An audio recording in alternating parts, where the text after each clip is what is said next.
sarees పట్టు సంబరాలు. Win 5 gram gold coin, 3 winners every week on purchase of 10,000 rupees. నమస్తే, welcome to ideal social spotlight with కవిత.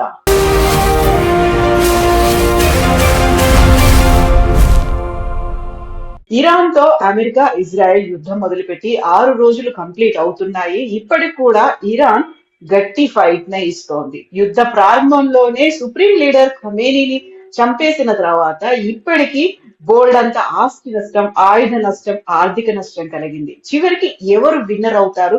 ఈ యుద్ధం ఎన్ని రోజులు కొనసాగుతుంది? సాధించాలనుకొని ఈ ప్రయత్నాన్ని, ఈ యుద్ధాన్ని మొదలు పెట్టారు. మనతో పాటుగా ఉన్నారు జియో పొలిటికల్ అనలిస్ట్ గిరిధర్ మామిడి గారు. హలో అండి, నమస్తే. నమస్తే అమ్మా. నమస్తే. ఎలా ఉన్నారు మీరు? ఐఎమ్ డూయింగ్ ఫైన్ అమ్మా. ఎలా ఉన్నావు? నేను చాలా బాగున్నాను. ఇరాన్ లో ఏం జరుగుతోంది, అమెరికా ఇజ్రాయెల్ ఏం చేస్తున్నాయి అంటే ఏమంటారు మీరు? తరచూ చెప్పాను, నీ షోలో కూడా చెప్పానమ్మా నేను. బెంజమిన్ నెతన్యాహు ఒక యుద్ధం అమెరికా ఈరోజు యుద్ధం చేస్తుంది. అమెరికా యుద్ధం కాదు ఇది. బెంజమిన్ నెతన్యాహు చాలా కాలంగా ఇక్కడ అమెరికాను వాడుకొని ఇరాన్ ని ఏదో విధంగా ఇరాన్ లో రెజ్యూమ్ చేంజ్ చేయాలని చాలా కాలంగా ప్రయత్నం చేశాడు. ఎన్నో ప్రెసిడెంట్స్, ఎన్నో అడ్మినిస్ట్రేషన్స్ అమెరికాలో దీన్ని తిరస్కరించాయి. ఈవెన్ డొనాల్డ్ ట్రంప్ గతంలో తిరస్కరించాడు. ఇన్ఫాక్ట్ మొన్న జరిగిన యుద్ధంలో కూడా, అంటే ఒక 6-7 నెలల క్రితం జూన్ లో జరిగిన యుద్ధంలో కూడా మనం చూసామంటే తమనేని నేను బంకర్ లో ఉన్నాడు, నేను షూట్ డౌన్ చేస్తాను, నాకు పర్మిషన్ అని నెతన్యాహుడికి ససేమిరా అన్నాడు డొనాల్డ్ ట్రంప్. నీకు కావాల్సిన వాడు న్యూక్లియర్ సైట్స్ మీద బాంబు వేయాలి కదా, నేను నీకు బాంబు ఇవ్వను, నేనే వచ్చి వేస్తాను అని చెప్పి mother of all bombs, MOP, అది బంకర్ బస్టర్ బాంబ్స్ ఏవైతే ఉన్నాయో అది ఫార్దులో అమెరికానే B-2 బాంబర్స్ వచ్చి వేసి వెళ్ళిపోయాయి. సో అందుకని మనం చూస్తే కనుక పెంటగన్ కానీ వాళ్ళ సక్సెసివ్ అడ్మినిస్ట్రేషన్స్, డీప్ స్టేట్ ఎవరు కూడా ఇరాన్ రెజీమ్ మీద వాళ్ళు దాడి చేయాలని వాళ్ళకి ఇంట్రెస్ట్ లేదు. వాళ్ళ శక్తిని తగ్గించాలని అందరూ అనుకున్నారు. తక్కువ శక్తితో ఉండాలి వాళ్ళు, కానీ ఉండాలి వాళ్ళు, అది వాళ్ళ ఆలోచన. కానీ బెంజమిన్ నెతన్యాహు డొనాల్డ్ ట్రంప్ కి ఒక వారం క్రితం ఫోన్ చేసినప్పుడు మరి ఏం జరిగిందో ఆ కాన్వర్సేషన్ లో మనకు తెలియదు. బహుశా చాలా కాలం తర్వాత మెల్లిగా బయటకు వస్తుంది అది మెమోర్స్ లో. మరి డొనాల్డ్ ట్రంప్ ని ఎలా తల ఉంచగలిగాడు, ఎలా డొనాల్డ్ ట్రంప్ దీంట్లో ఊబిలోకి లాగగలిగాడు అనేది పెద్ద మిస్టరీ. సరే, కథనాలు ఉన్నాయి. ఫర్ ఇన్స్టెన్స్ అతను ఎప్స్టీన్ ఫైల్స్ లో చాలా ఇబ్బందికరమైన పరిస్థితుల్లో ఉన్నాడని, తర్వాత ఈ టారిఫ్ల విషయంలో ప్రపంచవ్యాప్తంగా మోహన్ చెల్లక అవమానంతో బాధపడుతున్నాడని, ఇలా చాలా ఉన్నాయి, కథనాలు ఉన్నాయి. వాటిని అడ్వాంటేజ్ తీసుకొని బెంజమిన్ నెతన్యాహు అతన్ని ఊబిలో లాగాడు అని చెప్పేసి ఒక కథనం మనం వింటున్నాం మనం. కానీ బేసిక్ గా ఏంటంటే కనుక యుద్ధంలో ఎవరైనా యుద్ధం చేయడానికి మనం మొదలు పెట్టేటప్పుడు యుద్ధం యొక్క పర్యవసానము, దాని పరిణామం ఏముండాలి, దాని ఎండ్ గేమ్ ఏంటి అని క్లారిటీ ఉన్నప్పుడే మనం యుద్ధంలోకి వెళ్తాం. క్లారిటీ లేకుండా వెళ్ళాం. Benjamin Netanyahu clarity. బెంజమిన్ నెతన్యాహుకి ఏంటంటే కనుక ఇరాన్ లో ఉన్నటువంటి అణుశక్తి కెపాసిటీ, తర్వాత వాళ్లకు లాంగ్ రేంజ్ కొట్టగలిగిన మిసైల్ కెపాసిటీ, ఈ రెండింటినీ ధ్వంసం చేయాలి. రేపటి రోజు ఇజ్రాయెల్ మీద వాళ్ళు అస్త్రాలు కానీ డ్రోన్స్ కానీ వేయలేనటువంటి పరిస్థితి తీసుకురావాలి. నెక్స్ట్ స్టెప్ వీలైతే రెజీమ్ చేంజ్ కూడా చేయాలి. ఇజ్రాయెల్ తోటి మైత్రి పెట్టుకున్నటువంటి రెజీమ్ అక్కడ ఉండాలి, వాళ్ళకు బానిసత్వంగా ఉన్నటువంటి ఒక రెజీమ్ తీసుకురావాలన్నది అతనికి క్లారిటీ ఉంది. డొనాల్డ్ ట్రంప్ కి క్లారిటీ లేదు. మొదటి రోజు యుద్ధం చేసినప్పుడు అతను ఇచ్చిందంటే రెజీమ్ చేంజ్ కోసం చేస్తున్నామని స్టేట్మెంట్ ఇచ్చాడు. మరుసటి రోజు వచ్చేసరికి లేదు, రెజీమ్ చేంజ్ మాకు అనవసరం, అది మేము పైనుంచి బాంబులు వేస్తాము, కింద నుంచి ప్రజలే ఉద్యమం చేసి దాన్ని మార్చుకుంటారు, వాళ్ళకి మేము మద్దతు పలుకుతామని చెప్పి రెండో రోజు స్టేట్మెంట్ ఇచ్చాడు. తర్వాత ఏమన్నాడు, లేదు లేదు, వాడు అణుశక్తి, వాళ్ళు ఎప్పుడు అణుబాంబు పెట్టుకోవడానికి వీల్లేదు, వాడికి పెద్ద పెద్ద అస్త్రాలు, లాంగ్ రేంజ్ మిసైల్స్ తయారు చేసుకుంటున్నాడు, రేపటి రోజు అమెరికాను కూడా హిట్ చేసేటువంటి కెపాసిటీ వాడికి వస్తుంది, అందుకే మేము అటాక్ చేస్తున్నాం అన్నాడు. తర్వాత ఏం చెప్తారు, ఇమ్మినెంట్ థ్రెట్ ఉంది అమెరికాకి, చాలా ఇమ్మినెంట్ థ్రెట్. ఏంటి అంటే, ఓ 10 సంవత్సరాల తర్వాత వాడు మా మీద బాంబులు వేసేటువంటి కెపాసిటీ పెంచుకుంటాడు, అది ఇప్పుడు ఇమ్మీడియట్ థ్రెట్ అన్నట్టుగా వాడు చెప్పాడు. అంటే ఏది కూడా వాళ్ళు చెప్పిన రీజన్స్ ఏవి కూడా ఎక్కడా పొంతనం లేకుండా మాట్లాడుతోంది అమెరికా. మార్కో రూబియో చెప్పాడు, చాలా స్పష్టంగా చెప్పాడు. అంటే ఎక్కడో లీక్ అవుతుంది, బట్ ఎంత కన్ఫ్యూజన్ లో ఉన్నారో మనకు అర్థం అవుతుంది. మార్కో రూబియో చెప్పింది ఏంటంటే, ఇజ్రాయెల్ ఇరాన్ కొడుతుంది అని మాకు ఇన్ఫర్మేషన్ వచ్చింది. ఇజ్రాయెల్ ఇరాన్ కొడితే ఇరాన్ రిటాలియేట్ చేసి మా మీద కూడా బాంబులు వేస్తుంది, కాబట్టి వాళ్ళు మా మీద బాంబులు వేయక ముందరే మేము వాళ్ళ మీద కొట్టాము అని చెప్తున్నాడు. అంటే ఏంటి, అమెరికా యుద్ధం కాదు అని ఒప్పేస్తున్నాడు కదా. ఇజ్రాయెల్ కొట్టబోతోంది. మరి ఇజ్రాయెల్ కొడుతుంటే ఇజ్రాయెల్ మీరు ఎందుకు ఆపలేదు? లేదా ఇజ్రాయెల్ వార్నింగ్ ఇచ్చి ఉండొచ్చు, మీరు కొడితే కనుక మేము బరిలో దిగము, ఏమైనా దాని వల్ల ఏమైనా దాని జరిగే రిపర్కషన్స్ ఏమైనా ఉంటాయి కనుక మీరే ఫేస్ చేయాల్సి వస్తుంది. సరే, మా స్థావరాల మీద వాళ్ళు వేస్తే కనుక దానికి కాపాడుకునే దిశగా మేము ఏం చేయాలో మేము డిఫెన్స్ చేసుకుంటాము, కానీ మీతో పాటు ఇరాన్ మీద యుద్ధం చేయడానికి మేము రాము, దాని పర్యవసానం నువ్వే బాధ్యత తీసుకోవాలి అని అమెరికా చెప్పుండొచ్చు కదా. ఉమ్, అంటే ఏంటి? ఇజ్రాయెల్ సెట్ చేసింది, బెంజమిన్ నెతన్యాహు ఈ అజెండా సెట్ చేశాడు. అతను అమెరికా వాళ్ళకి ఎందుకు యుద్ధంలో దిగుతున్నారో తెలియదు, యుద్ధం వల్ల వాళ్ళకి ఏం లాభం వస్తుందో తెలియదు, దీని ఎంతవరకు లాగుతుందో తెలియదు, దీనికి ఎంత ఖర్చు అవుతుందో తెలియదు. ఆ ఇరాన్ కనుక ప్రతి దాడులు చేస్తే కానీ దాన్ని ఎలా కౌంటర్ చేయాలో వీళ్ళకి ప్లాన్ ఆఫ్ యాక్షన్ లేదు, ఏమీ లేకుండా బరిలో దిగి. సో ఇది ఉన్నటువంటి పరిస్థితి అక్కడ. డొనాల్డ్ ట్రంప్కి ఏం చెప్పాడంటే, అయిపోతుంది ఒక 4-5 రోజుల్లో వాడిని కమనేని చంపేస్తే కనుక కింద మా మొసాడ్ ఏజెంట్స్ ఉన్నారు, వాళ్ళు గొడవ పెట్టేస్తారు, ఐఆర్జీసీ సరెండర్ అయిపోతుంది, మనం బొంబార్డ్మెంట్ చేసి ఒక 100 మందిని చంపేశామంటే కానీ వీళ్ళ లీడర్షిప్ అంతా తీసేసామంటే ఈజీగా కొలాప్స్ అయిపోతుంది అన్న ఒక narrative Benjamin Netanyahu Donald Trump చెప్పారు. సరే ఓకే, కానీ 4 రోజులే కదా ఏమవుతుంది చూద్దాంలే అనుకుంటారు. 4వ రోజు అయిపోయిన తర్వాత మళ్ళీ నెక్స్ట్ వీకెండ్ వచ్చేసరికి క్యూబా మీద పడదాం, అలా ప్రతి వారం ఒక దేశం మీద పడుతున్నాడు ఆయన కదా. ఇప్పుడు వెనెజులా అయిపోయింది, ఇరాన్ అంటున్నాడు, తర్వాత క్యూబా అంటున్నాడు, క్యూబాని మేము ఏదో ఫ్రెండ్లీగా తీసేసుకుంటాం అంటున్నాడు, తర్వాత గ్రీన్లాండ్ ఇంకా ఆయన మనసులో ఉంది, తర్వాత పనామా ఉంది, ఇలా చాలా దేశాలు ఆయన క్యూలో ఉన్నాయి, ప్రతి వారం ఒక దేశాన్ని తినేయాలి. సో అటువంటి దీంట్లో ఆయనకు వారం రోజు సర్లే ఓకే అని వదిలేశాడు. దిగిన తర్వాత తెలిసింది దీని పరిస్థితి ఏంటి అని. వాళ్ళు ఇప్పుడు కక్కలేక మింగలేక ఉన్నారు, ఏం చేయాలో అర్థం కాదు. ఇరాన్ అఫ్ కోర్స్ గణనీయంగా దెబ్బతినింది, ఇరాన్ దగ్గర క్షమత లేదు. అమెరికా సూపర్ పవర్, మనం అవునన్నా కాదన్నా కానీ అమెరికా చాలా పెద్ద సూపర్ పవర్, వాళ్ళకు ఉన్నటువంటి కెపాసిటీ చాలా విపరీతం. సూపర్ పవరే కాదు, వాళ్ళు మానవ హక్కులు వీటికి ఏమి సంబంధం లేకుండా వాళ్ళు ఏం చేయదలుచుకున్నారో అది చేస్తారు, అది సత్యం. సరే, మీరు చేస్తోంది అనైతికము, ఇది చట్ట విరుద్ధము, ఇంటర్నేషనల్ లాకి విరుద్ధము, మీరు మానవ హక్కుల ఉల్లంఘన చేస్తున్నారు, ఈ డైలాగులు మనం టీవీ డిబేట్లో మాట్లాడడానికి పనికి వస్తుంది. కానీ ఒక ఇంటర్నేషనల్ సూపర్ పవర్కి ఏదైతే వరల్డ్ సూపర్ పవర్ ఉందో వాళ్ళకి ఏం పట్టవు. ఎవరు ఈరోజు అమెరికాని ప్రశ్నించినటువంటి దేశం ఈరోజు లేదు, ఎవరు కూడా. సరే, చైనా ఏదో తూతూ మంత్రంగా ఏదో స్టేట్మెంట్ ఇచ్చింది, రష్యా ఏదో స్టేట్మెంట్ ఇచ్చింది, కానీ వాళ్ళు ఏమైనా చేశారా పోనీ? ఈరోజు ప్రపంచంలో 2వ పెద్ద శక్తి చైనా, అమెరికా తర్వాత. మరి ఇంత గొడవలు అవుతుంటే వాళ్ళు ప్రపంచంలో వాళ్ళు ఎందుకు జోక్యం చేసుకోవట్లేదు? నికోలస్ మడోరోని ఎత్తుకుపోతే చైనా ఏం చేసింది? ఏం చేయలేదు కదా. ఇప్పుడు ఇరాన్ మీద ఇంత బొంబార్డ్మెంట్ చేస్తుంటే చైనా ఏం చేస్తుందో చేయట్లేదు. సరే, రష్యా అయితే వాళ్ళు యుద్ధంలో గొడవలో బిజీగా ఉన్నారు, వాళ్ళు ఏం చేయలేరు, అర్థమైంది మనకు. చైనా కూడా ఏం రియాక్ట్ అవ్వట్లేదు. సో అందుకని ఏ దేశం రియాక్ట్ అయ్యి ఆఖరికి 56 ముస్లిం దేశాలలో 46 ముస్లిం దేశాలు ఖమనేని చంపినందుకు వాళ్ళు సంతాపం కూడా ప్రకటించలేదు. భారతదేశం ప్రకటించలేదు, అది వేరే విషయం, కానీ బట్ ఈవెన్ ముస్లిం దేశాలు కూడా ప్రకటించలేదు. సో ఇది పరిస్థితి.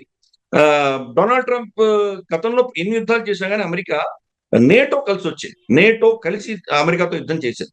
అఫ్ కోర్స్ అమెరికా కూడా నేటోలో భాగమే, వాళ్ళందరూ కలిసి యుద్ధం చేశారు. ఆఫ్ఘనిస్తాన్ లో కావచ్చు, మనకు ఇంకా ఇతరత్ర ఎక్కడ వాళ్ళు వెళ్ళినా కానీ కూడా ఇవన్నీ కూడా వాళ్ళు కలిసి యుద్ధం చేసినటువంటి. ఇప్పుడు నేటో రావట్లేదు, నేటో వాళ్ళని దీంట్లో బరిలో దిగలేదు. పైపెచ్చు నేటోలో ఉన్నటువంటి చాలా మంది సభ్యులు మా స్థావరాలను వాడుకోకండి చెప్తున్నారు, స్పెయిన్ లాంటివి ఫర్ ఇన్స్టెన్స్. అందుకే నేను చూసాం, అన్నాడు స్పెయిన్ తో మా ట్రేడ్ అంతా కట్ చేసుకుంటామని చెప్పి బెదిరిస్తున్నారు. సరే, చేయలేడు, కరెక్ట్. బట్ స్పెయిన్ తోటి డైరెక్ట్ గా వాళ్ళకి సంబంధాలు లేవు అమెరికాకి, ఎందుకంటే EU ఉంది కదా, యూరోపియన్ యూనియన్ ద్వారా ఆ చర్చలు జరుగుతాయి కాబట్టి స్పెయిన్ ని మాత్రం కట్ చేయలేడు, అతను చేయలేడు, అది అయ్యే పని కాదు. సో ఎనీవే, సో ఇటువంటివి నేటో అలయన్స్ యుద్ధంలో దిగట్లేదు. ప్లస్ అక్కడ గల్ఫ్ దేశంలో ఉన్నటువంటి దేశాలందరూ కూడా మా స్థావరాలు వాడుకోకండి అని వాళ్ళు గతంలో చెప్పారు. అందుకనే ఈ షిప్లను తీసుకొచ్చి అక్కడ యుద్ధం చేస్తున్నాడు. సో ఇది బెంజమిన్ నెతన్యాహు ఇజ్రాయెల్ యొక్క యుద్ధం మాత్రమే. దాంట్లో అనవసరంగా ఈ యొక్క ఊబిలో అమెరికా ఇరుక్కుంది, బయటికి ఎలా రావాలో అర్థం కావట్లేదు. సో అందుకనే మొదటి రోజు కొట్టేసిన తర్వాత ఏమన్నాడు, ఇరాన్ లో వాళ్ళు నాతో మాట్లాడడానికి సిద్ధంగా ఉన్నారు, మాట్లాడుతున్నారు అని చెప్పేది ఊరికే ఊతపదం వాడాడు. లార్జాని వాళ్ళ గతంలో ఈ నెగోసియేషన్స్ చేసినటువంటి వ్యక్తి, వాళ్ళ సుప్రీంకోర్టు గతంలో చీఫ్ జస్టిస్, బహుశా అతను కూడా అయతొల్లా అయినా మనం ఆశ్చర్యపడక్కర్లేదు, ఎందుకంటే వీళ్ళు చాలా మంది చంపుకుంటూ పోతుంటారు కదా. ఇప్పుడు ఖమేనీ కుమారుణ్ణి వాళ్ళు కొత్త అయతొల్లాగా అపాయింట్ చేశారు. రేపటి రోజు అతన్ని చంపేస్తే ఒకసారి లార్జాని అవ్వచ్చు, లార్జాని ఆ లిస్ట్ లో ఉన్నాడు. లార్జాని అతను ట్వీట్ చేసి ససేమిరా మేము అమెరికాతో ఎట్టి పరిస్థితుల్లో చర్చ చెయ్యము అని చాలా స్పష్టంగా చెప్పాడు. సో మేము ప్రతీకారం తీర్చుకుని తీరుతామని చెప్పాడు.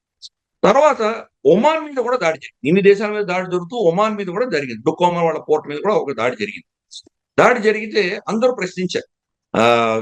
మనకు ఇరానియన్ ఫారెన్ మినిస్టర్ కూడా ప్రశ్నించారు.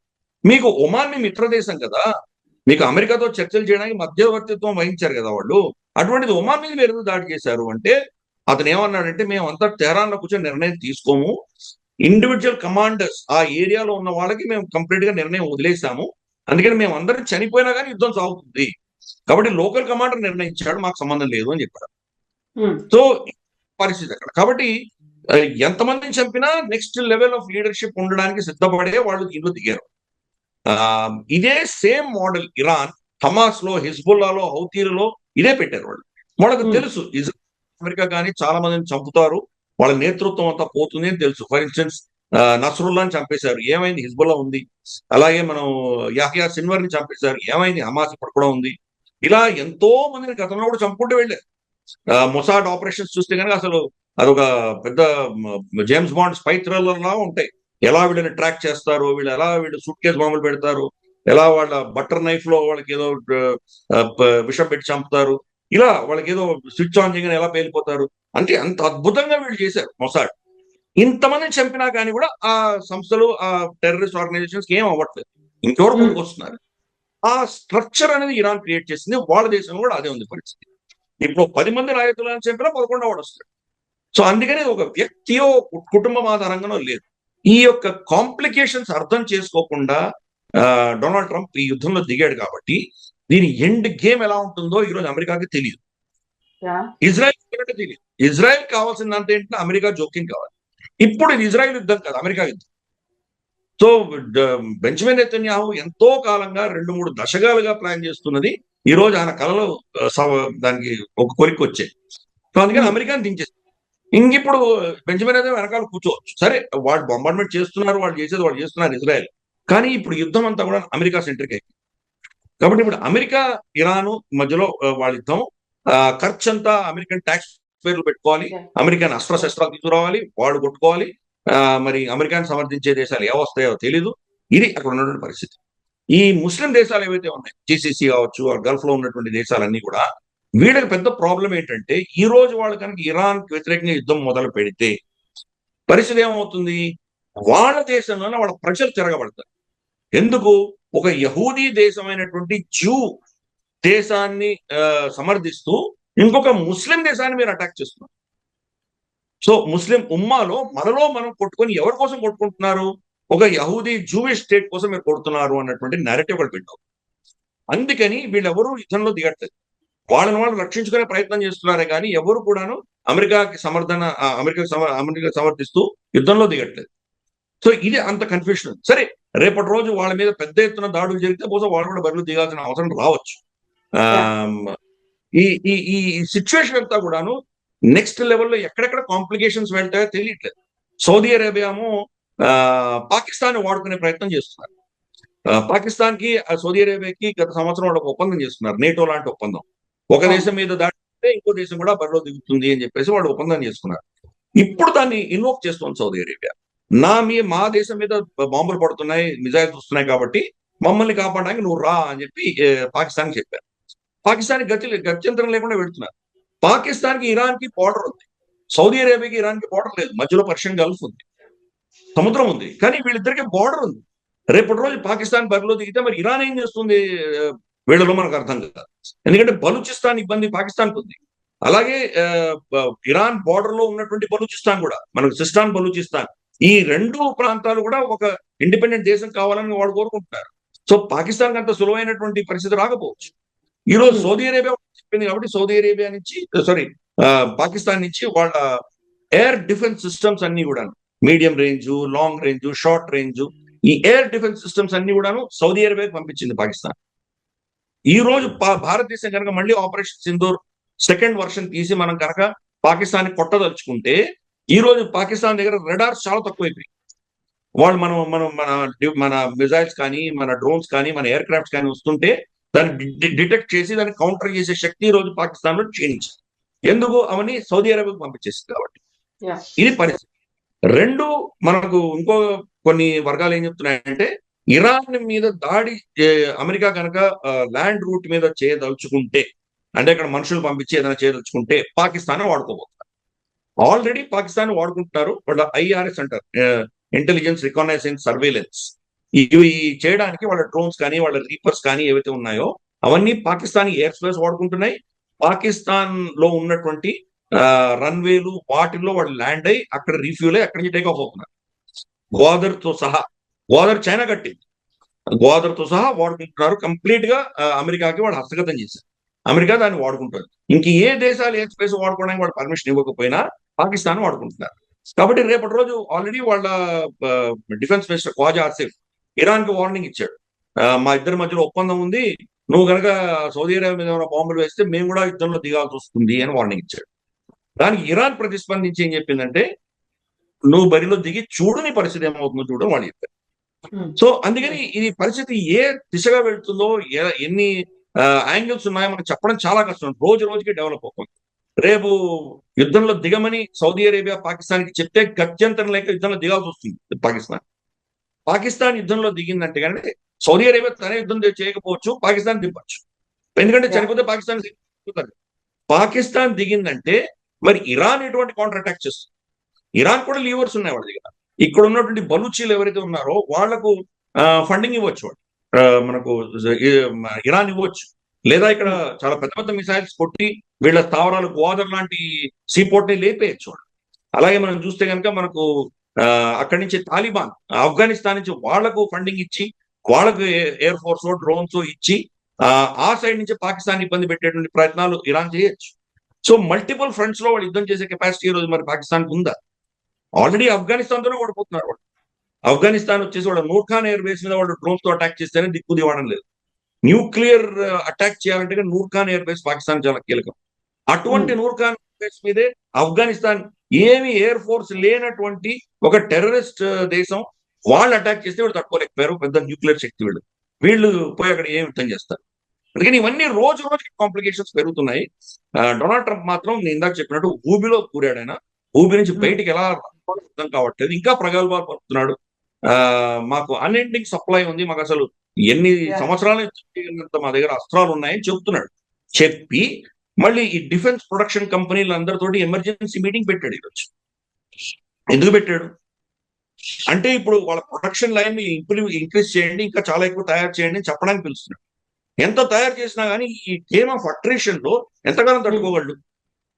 వీళ్ళు ఏం చేశారంటే ఇంతవరకు చాలా అస్త్రశస్త్రాలు యుక్రెయిన్ కి ఇచ్చేసారు. ముందర తర్వాత వీళ్ళు అమ్మారు, యూరోపియన్ యూనియన్ కొనుక్కొని యుక్రెయిన్ కి ట్రాన్స్ఫర్ చేసింది. కాబట్టి వీళ్ళ దగ్గర స్టాక్స్ చాలా తక్కువ ఉన్నాయి. ప్రొడక్షన్ చేస్తే కూడా వీళ్ళ ప్రొడక్షన్ కెపాసిటీ మించి అక్కడ వీళ్ళ నష్టాలు చవి చూడాల్సి వస్తుంది. సో యుక్రెయిన్ మరి ఏమి ఇస్తారు వీళ్ళు? యుక్రెయిన్ కూడా డిమాండ్ ఉంది కదా, వాళ్ళు కూడా మాకు కావాలి లేకపోతే తట్టుకోలేమంటున్నారు కదా. అంటే ఇంకా అప్పుడు రష్యాకి ఫ్రీ హ్యాండ్ ఇస్తారా? రష్యా పోయి కీవ్ ని కొట్టేసి జెలెన్స్కీని చంపడమో అరెస్ట్ చేయడమో చేసి దాన్ని మొత్తం కబ్జా చేసుకునేంత వరకు వీళ్ళు వదిలేస్తారా?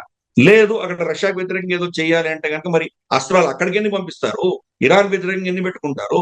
ఇవన్నీ కూడా పెద్ద ప్రశ్న. ఇవి ఏమీ ఆలోచన చేయకుండా బరిలో దిగాడు.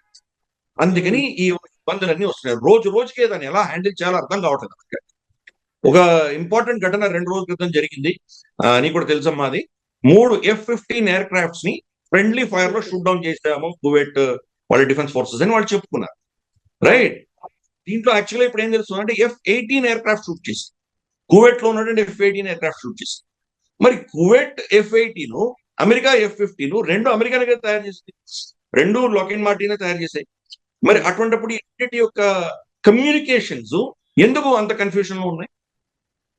IFF అంటారు యుద్ధంలో, ఐడెంటిఫైయింగ్ ఫ్రెండ్ అండ్ ఫో. ఆకాశంలో చాలా విమానాలు తిరుగుతుంటాయి. మన విమానం ఏది, మన శత్రు విమానం ఏది ఎలా తెలియాలి?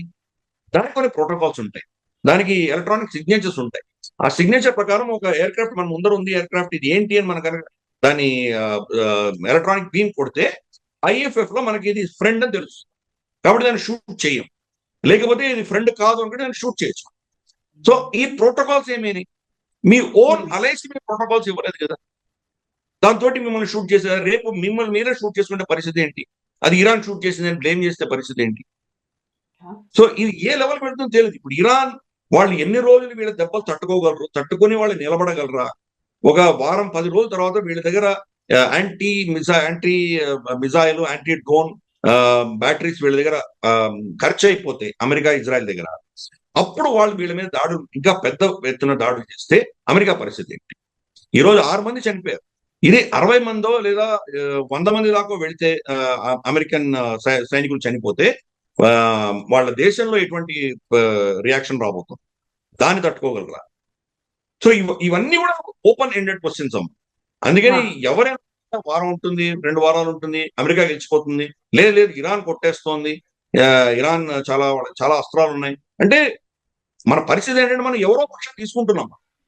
ఎవరి పక్షమో తీసుకొని దాన్ని జస్టిఫై చేయడానికి అన్ని లాజిక్లు పెడుతున్నాం. అన్ని లాజిక్స్ కరెక్ట్. ఇరాన్ గెలవచ్చు, అమెరికా గెలవచ్చు. సో అందుకని ఇది ఈ సిచ్యువేషన్ అనేది ఎవాల్వింగ్ సిచ్యువేషన్ కాబట్టి నేను అన్ని కోణాల్లో చెప్పే ప్రయత్నం చేశాను. సో ఇప్పుడు మన సిచ్యువేషన్ లో ఎలా ఉంది, ఏ దేశం ఎలా ప్రవర్తిస్తోంది, సిచ్యువేషన్ ఎలా మారుతోంది అన్నది నేను మీ ముందు పెట్టేటువంటి ప్రయత్నం చేశాను. సో ఇజ్రాయెల్ ఏమో మైండ్ గేమ్ ప్లే చేసింది, ఇరాన్ ఏమో చాలా స్మార్ట్ గేమ్ చేస్తోంది. ఈ రెండింటి మధ్యలో అమెరికా నలిగిపోయింది. అమెరికాని ఈ దీనిలో ఊబిలో లాగాడు బెంజమిన్ నెతన్యాహు. ఒకసారి మనం క్విక్ శాండ్ అంటాం కదా, ఊబిలో దూరిన తర్వాత దాన్ని బయటకు ఎలా వస్తుంది? ఎవరో పెట్టి లాగాలి కదా, లాగేవాడు ఎవడున్నాడు? ఎవరు వీళ్ళు సమర్థపడట్లేదు.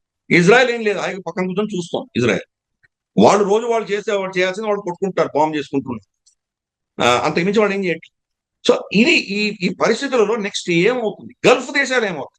వాళ్లకు నేనున్నాను అనే భరోసాతోటి బిలియన్స్ ఆఫ్ డాలర్స్, అంటే గత 40-50 సంవత్సరాల్లో కనీసం అంటే కొన్ని ట్రిలియన్స్, ఒక 10-15 ట్రిలియన్ డాలర్స్ ఈ దేశాలని అమెరికా ముట్ట చెప్పాయి. ఎందుకు?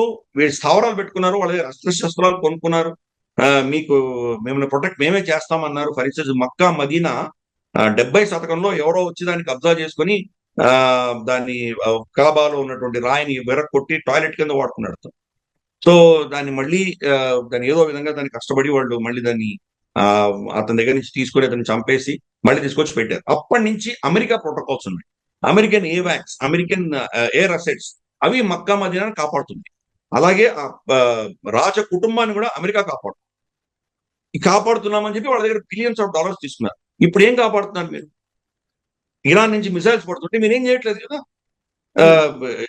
ఇజ్రాయెల్ కి మీరు ఐరన్ డోమ్ ఇచ్చారు, కానీ ఈ దేశాన్ని మీరు ఎలా ప్రొటెక్ట్ చేస్తున్నారు? 5,50,000 బ్యారెల్స్ రోజుకి చమురు తీయగలిగినటువంటి కెపాసిటీ ఉన్నటువంటి రిఫైనరీ మీద వాడు దాడి చేసి దాన్ని మూసేసేయగలిగాడు ఇరాన్. అమెరికా ఏం చేసింది? అలాగే గ్యాస్ సప్లై ఖతార్ లో బంద్ అయిపోయింది. సరే, మనకి ఎలాగ ఇబ్బంది ఉంటుంది, భారతదేశానికి ఖతార్ నుంచే మనకు కావాలి, మనకి గ్యాస్ పైప్ లైన్. సో అది కట్ అయిపోయింది. మనకు గ్యాస్ దొరుకుతుందా లేదా, రేషనింగ్ చేయాలా, మళ్ళీ కర్ర పొయ్యిలు పెట్టుకోవాలా, ఏంటో మనకు అర్థం కాదు పరిస్థితి కనుక చాలా కాలం వెళ్ళిందంటే. సో యూరోప్ పరిస్థితి, యూరోప్ గతంలో రష్యా నుంచి వాళ్ళు చాలా తక్కువ ధరలో గ్యాస్ తెచ్చుకునేవాడు. జో బైడెన్ హయాంలో వీళ్ళు ఒక ఉగ్రవాదిలా దేశంలా ప్రవర్తించి అమెరికా ఆ గ్యాస్ పైప్ లైన్ పేల్చేసింది. యుక్రెయిన్ లో ఎవరికో పైసలు ఇచ్చి దాన్ని పేల్ చేయించింది. దాంతో ఈ రోజు యూరోప్ కి రష్యాకి మధ్యలో కట్ అయిపోయింది.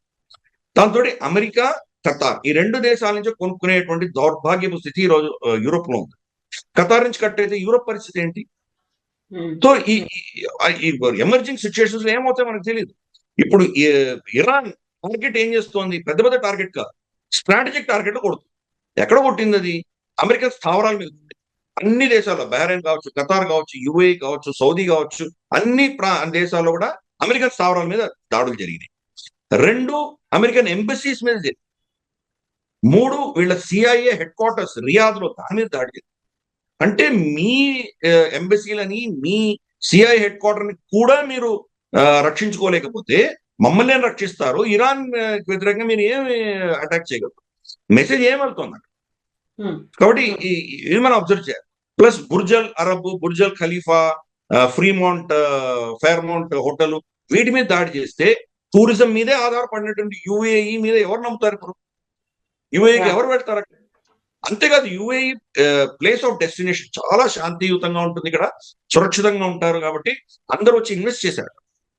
ఫర్ ఇన్స్టెన్స్ లక్ష్మీ మిత్తల్ అతను దుబాయ్కి షిఫ్ట్ అవుతున్నాడు. ఎందుకంటే లండన్ లో ఈ లెఫ్టిస్ట్ భావజాలం ఉన్నటువంటి ప్రభుత్వం, కేఆర్ స్టార్మర్ ప్రభుత్వం పనికి మాలిన పిచ్చి పిచ్చి ట్యాక్సులు వేయడము, ఈ ఇల్లీగల్ ఇమిగ్రేషన్ ప్రోత్సహించడము, సోషల్ సెక్యూరిటీ అని చెప్పేసి ఈ సోషలిజం పేరిట వాళ్ళ దేశాన్ని భ్రష్టు పట్టిస్తుంటే ధనికులు ధనవంతులు అందరూ కూడాను దుబాయ్కి షిఫ్ట్ అవుతారు.